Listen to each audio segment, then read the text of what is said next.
Hey, Baruch Hashem, we begin another week of learning tefillah together, 5 minutes a day. I apologize about the timing, about the venue, but let's hope that we won't have to apologize about the Torah.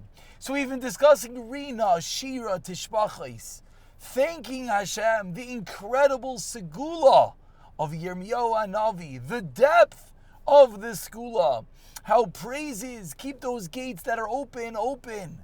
How the praises have the power to open up the closed gates. And now, Rav Shimshon Pincus tells a story. This is in the Sefer on page Nanzayin. He has a Haggah. He has a note on the bottom. And he writes as follows. Kosav li harav hagoyin Rav Peretz Maimin Shlita. Rav Peretz Maimin wrote the following to me, Megillas Banegev, a letter from the Negev.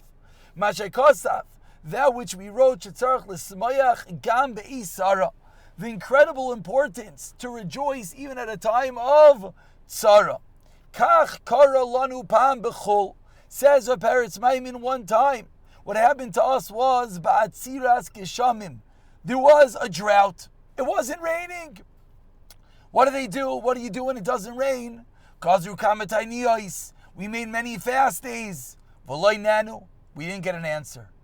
So what do? They tried everything. They davened, and they prayed, and they repented, and they made fast days. But there's no rain, and of course in a society that's dependent upon rain, this is an absolute disaster. Says Rav Peretz Maimin in a letter to Rav Shimshon Pincus, you know what we did? We did something drastic. Asu yoim mishne v'simcha. We made a day to party. V'shiran, we sang. V'shavach lebayroi, and we praised HaKadosh Baruch Hu. Nothing else worked. So we got together, we davened in a form of praise. We all dug deep and found an area that even amidst the lack of parnasa, the lack of rain, the lack of food, a place to sing, to thank Hashem. And what happened? V'ne'enu, and we were answered. It started raining. The depth of Yirmiyahu Hanavi, the segula, played out in a letter to Rav Shimshon Pincus, and there are countless stories of many gedolim and tzaddikim that have given similar eitzas. You need a shidduch, you need parnasa, you need children. Thank Hashem. But how can I thank Hashem? I'm in such a terrible situation. All one could see in that situation is His calamity. Figure out a way. Dig deep. Find a place to connect to Hashem. From Shira, from Rina, from thanks. That's the ultimate connection. And now we continue, and continues of Shimshon Pincus quoting a pasuk in Tehillim. Teaches David HaMelech a famous pasuk. Mi mizrach shemesh ad mivai mehulal shem Hashem. That the sun, as it traverses the sky from the east, what does it do? Mehulal. The sun praises Hashem. Says Rav Shimshon Pincus, quoting a Yalkut, quoting a Medrash, Yeshua, we know famously, stopped the sun, caused the sun to stand in its place and not to continue traveling. What is the word that Yeshua uses to stop the sun? Says the Medrash, the word that Yeshua used was begivoin doim, that the sun should be silent. It doesn't say that the sun should amoid, the sun should stop.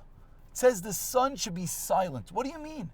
Explains Rav Shimshon Pincus this medrash that as long as the sun is doing what the sun does, what does the sun do? It gives us light. It gives us warmth. That's true. But the sun and all the celestial beings and every single creation, this is what we know as Perek Shira. How every creature, from the smallest to the largest, what do? They sing and they praise HaKadosh Baruch Hu. The sun, the way the sun moves through the sky, is via praise to Hashem. You want the sun to stand still? It has to stop praising Hashem. When the sun is silent, it can't move. Because the life force, the very power of every creation is its connection to Hashem, which we're now learning is via the praising HaKadosh Baruch Hu. And we're going to elaborate on this idea that no two beings praise Hashem in the same way. We could start to conjure up the thought that if that's how the sun works, certainly that's how human beings could praise Hashem.